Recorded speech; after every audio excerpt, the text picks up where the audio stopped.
Чоң-Алай районунда бала бакчага болгон муктаждык күч. Алсак Чекинде айылындагы Карамык мектепке чейинки билим берүү мекемесинде балдардын саны көп. Мындан улам кошумча имаратка муктаждык жаралып келген. Эми бул маселе чек ара аймактарындагы туруктуулукту орнотууга багытталган билим берүү долбоорунун алкагында чечилгени турат.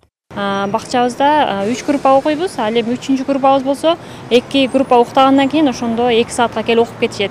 Ошол 3-чү группабызга кошумча корпус өтө зарыл. Мына ошол муктаждыкты чечүү үчүн биздин ошол патриб долбоор менен иштешип турабыз. Буюрса ошол 2024 декабрга чейин жыйынтыктап беребиз деп отурушат. Андан сырткары бизде стол, стулдар, мебелдерибиз жетишсиз. Ушулар боюнча дагы бизде азыр долбоорго кирип турат. Буюрса буларды да алып беребиз деп отурушат. Долбоор Чоң-Алай, Баткен жана Кадамжай райондорун камтыйт. Анын алкагында авариялык абалга кептелген билим берүү мекемелери калыбына келтирилет. Тагыраагы чек арага жакын жайгашкан мектеп, бала бакчалар капиталдык оңдоодон өтүп, окуучулар керектүү окуу куралдары менен камсыз болот. Бул долбоорду Патрит менен Агахан фонду ишке ашырат. Негизги шарттары бул жылуулук системасынын түтүмдөрүн жакшыртуу, атайын гигиеналык абалын жакшыртуу, атайын ажатканаларды оңдоо. Андан сырткары ошол мектептерге кошумча каналар түзүү, бүгүнкү күндө кошумча каналар түзүү жана компьютердик класстарды менен жабдуу болот. Андан сырткары биз бир эле инфраструктураны жакшыртуу эмес, балдарды быйылкы жылы Чоң-Алай районунда баштадык. Сентябрь айына чейин биз Ленин орто мектебинде, Кыргызстан орто мектебинде, Жекенде айыл өкмөтүндө жана ошондой эле андан сырткары 2 багыт, 2 садикте, бала бакчада оңдоо түзөө иштерин бүтүрөбүз.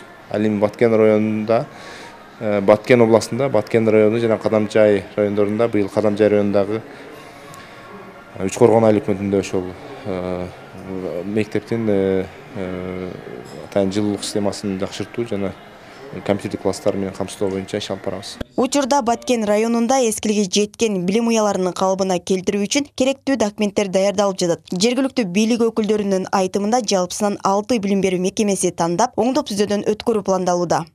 Бул жерде балдар бакчасында кошумча бөлмөлөр курулат, кошумча класс, ошондой эле мектептерде баягы жылытуу системалары ишке ашырылып, оңдолуп, түзөлүп ишке ашырылат. Буга чейин бул мектептер сайыз мезгилде курулган мектептер бүгүнкү күндө ошо оңдоп түзөөгө муктаж болуп атат. Ошондуктан программанын алкагында ушу долбоорго сунушталып, бүгүнкү күндө ушу долбоордун негизинде ишке ашырылат. Жергиликтүү бийлик тарабынан долбоорду ишке ашыруу үчүн керектүү иш кагаздары бүгүнкү күндө даярдалып жатат да. Чек ара аймактарындагы билим берүү мекемелеринин абалын жакшыртууга багытталган долбоор 3 жылга эсептелген. Бул аралыкта 5 мектеп, 6 бала бакча толук оңдолот. Ага жалпысынан 2 миллион евро өлчөмүндөгү каражат жумшалары мерчемделген. Жаңылай Каний кызы, Нурдулет Сантаев, Алото 24 Ош.